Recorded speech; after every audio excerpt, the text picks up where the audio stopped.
Hello guys, I hope you're doing well. Today I'll show you this plugin which is JSM Show User Meta.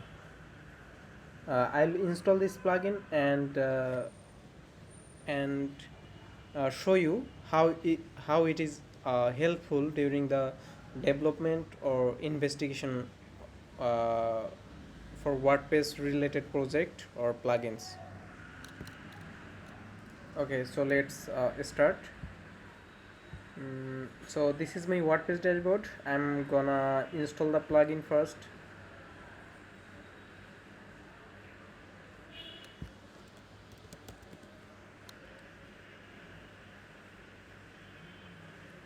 Uh, in the last video, I have shown how this plugin works, the post metadata. So this plugin is the similar like the previous one. So if you already watched the previous video, you I think you already understood how it is going to work.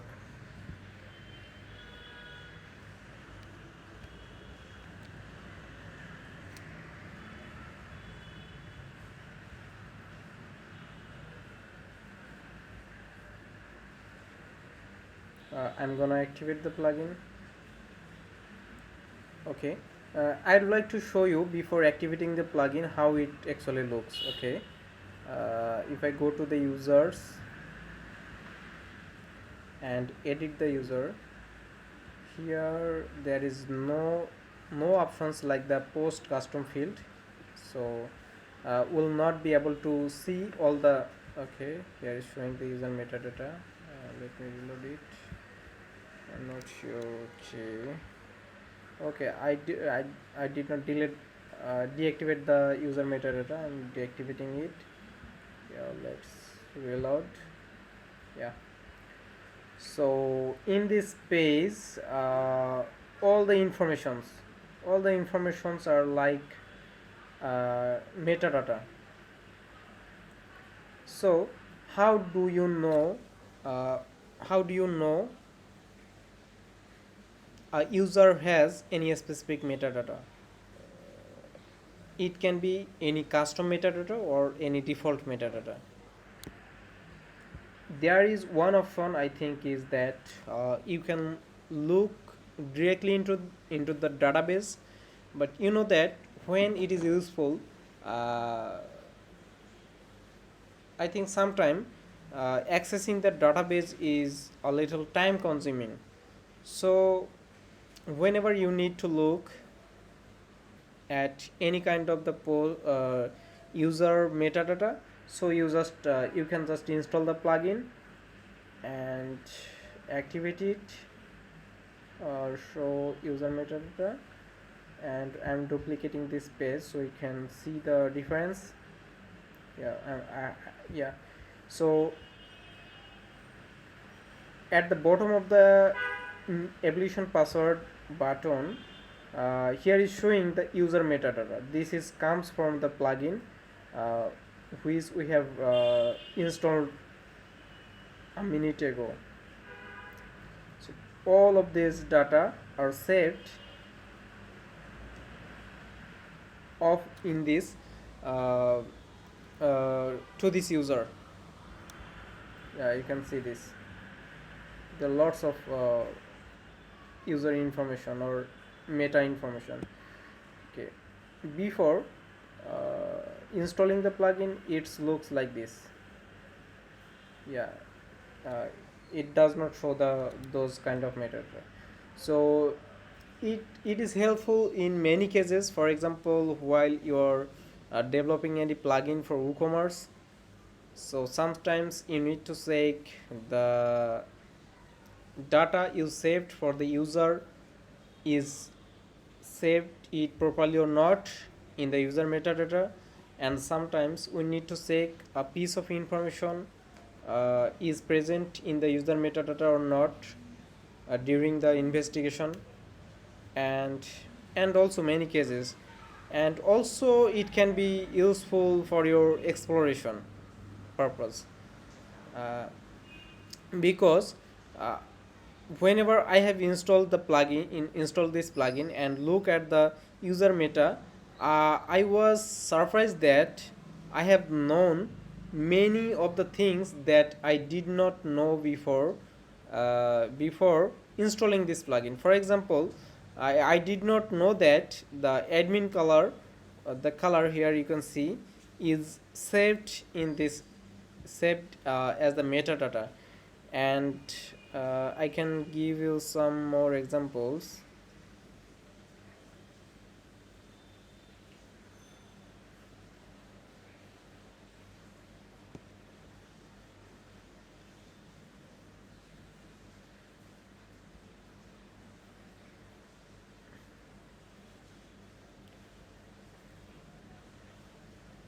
Yeah, here is uh, the meta box order. The meta box order is saved for this user, and the data is saved here. So according this data saved here, the it will show the WooCommerce WooCommerce order product.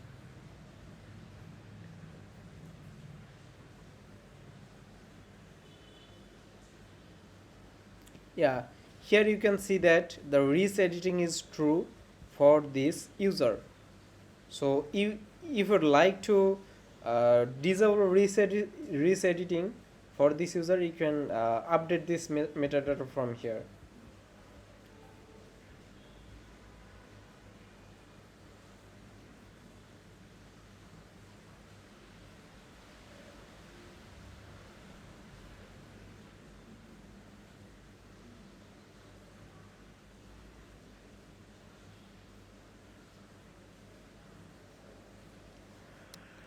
In the previous video, one of my previous video, I have shown that here the export excerpt are shown, and uh, this only this only shows like this only for this user. The currently I am logging as admin, which is the user, so this only shows for this administrator only, and it does not show the other administrator. This is how it is saved here. So just let me change it and see how it is reflect there. So let me show you okay, I'm a little confused. Posts list mode excerpt compact.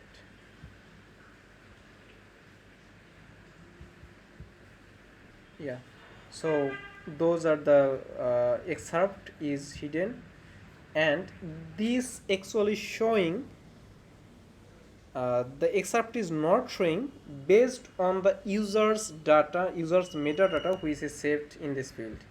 Okay, let me duplicate this tab and show you that.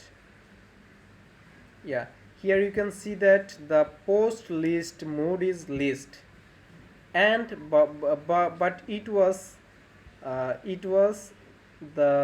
value was except in the previous time.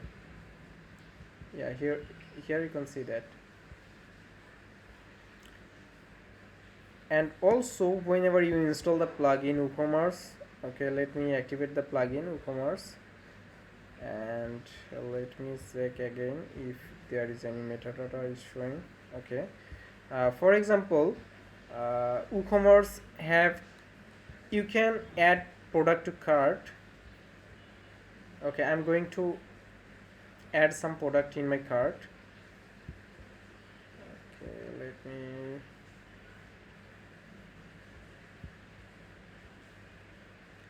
and let me search here if there is any metadata related to cart commerce persistent cart 1. Yeah, there is only two meta key you have found with the cart. Okay, let me show you this this product is saved into the cart. If you go to the cart, here you can see that those 3 product is added to cart. If you log out, and log into different computer, and you'll see that those this product are still remains in your cart. So how does this happen? So whenever you log in to another computer